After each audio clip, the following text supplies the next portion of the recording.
And all four of them that are coming in our Heat 4A. It is the U9, the Beacon Plumbing. It is predominantly white. It's got blue lettering on it. It is driven by Corey Peabody. Going to be joined by the Chartreuse in royal blue, trimmed in red. Legend Yacht Transport, presented by the Old Cannery Furniture Warehouse, driven by Jamie Nielsen of Gig Harbor, Washington. Going to be joined by the U12, the predominantly black and red, trimmed in silver, the Graham Trucking, driven by Bobby King, and then the white boat trimmed in black and gold. It's the U91. It is the Goodman Real Estate. So we are right now 4 minutes away from the start of our Heat 4A, and Seafair reminds you that for your own safety and the safety of those around you, everyone must be out of the water when the hydros are on the Ted Jones race course. John Walters, you can't go swimming right now, but it is now time to get out of the water, and we are going to enjoy the world's fastest race boats. I've been reading a copy, John Walters, as I've been saying, as Andrew Tate cuts the race course. What did I miss? Well, Andrew did indeed cut across, and so did Corey. He followed Corey across. I think Bobby was just practicing leading everybody up the back straightaway, which I think he's going to try to do on a more permanent basis as time goes on and he gets some more seat time here. But Jamie's out there pacing around. He's looking for his opportunity to get the inside lane here. He knows he needs the inside lane in order to run with the boys that he's drawn in this heat. Drew, does that work? No, sir. But you can use it anytime you want. I knew right where you were. All right. Well, there are no such thing as an easy draw anymore, and these boats are all very competitive. They're all prepared extremely well, and just a great group of guys driving them right now. So Jamie's out there running above 80 miles an hour, trying to pick that inside lane, trying to figure out a way to keep it. As Andrew comes up along, we've got boats cutting across the infield here as Corey's following everybody into the first turn. Watch Corey. Bobby's going to come up from the backside here and hope that he can catch somebody by surprise. I thought maybe Corey might jump, but he did not.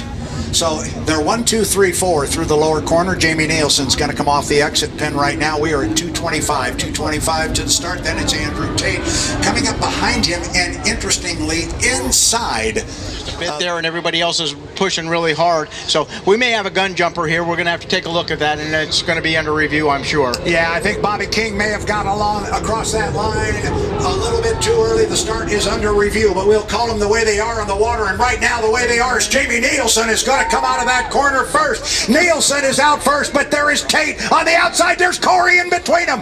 1, 2, 3. You've got a good boat race up the back chute. And now Andrew Tate, Corey Peabody begin to separate themselves a little bit from third place, and that being Jamie Nielsen in the U11. Top end of the race course. It is Tate on the outside. It is Corey on the inside. Off the exit pin, side by side, gonna come down and put one in the book. Yes, Bobby King in the 12 did jump the gun, but our leaders are legal, and it's Peabody by 2.5 boat lengths on Tate as they cross the line at the completion of lap number 1. But Andrew is not gonna go away. Down to the lower end of the race course on the second and 3 times around.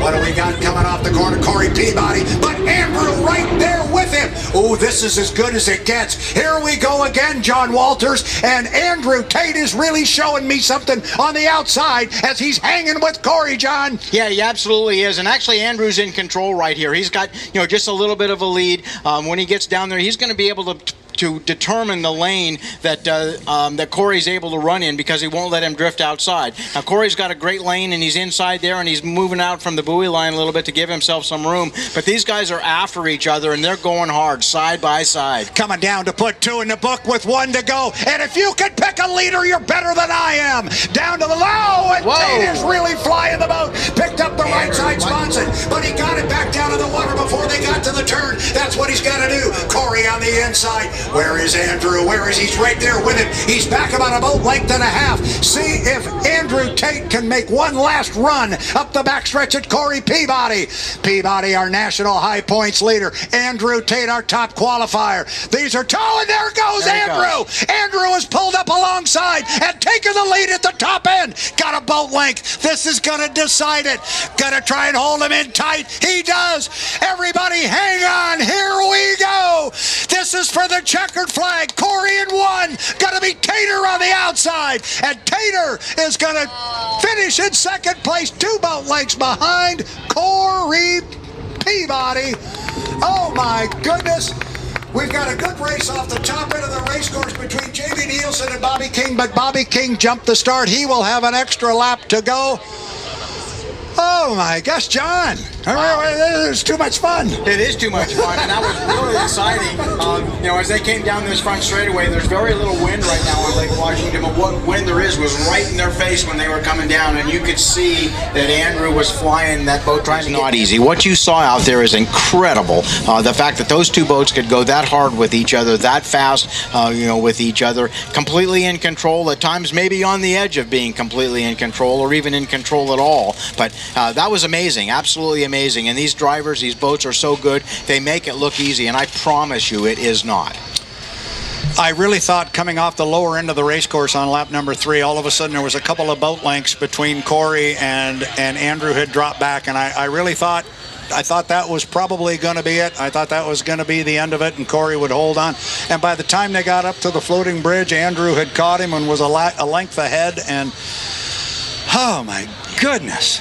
Well, these drivers have lights on the dashboard to help them kind of control the boat a little bit and to drive the boat a little bit. As we've mentioned earlier, there are a couple of restrictions that are placed on the boats by H1. Both engine restrictions. One is the maximum amount of fuel flow. The other one is the maximum amount of RPM. Now, can they go over? Yes, absolutely they can. Can they go over for any length of time? If they're over for a second or so, they can get a penalty. If they're over for more than 5 seconds, that's considered a flagrant violation, and they can be, penalized by actually being disqualified. But the drivers have lights on the boat. Usually they're green. That's everything's okay. When you start getting close to that limit, they come up yellow. When they turn red, the driver